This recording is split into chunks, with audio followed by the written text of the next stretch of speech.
side of the house came in. Their RV flipped over, crushed. We lost part of their roof. That is my drum carpet. Put it on on the top of the car in case there was hail. And that's our place over there, way down there. Glad we found it though. I've had that thing forever. Power line down, tilting down. Guys, we should probably not be on this side without leaning down like that. I know, I just saw, I was like, wow, that's probably not a good idea.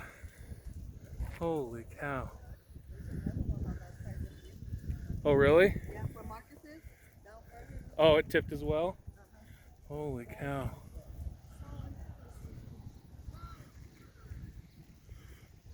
Jeez.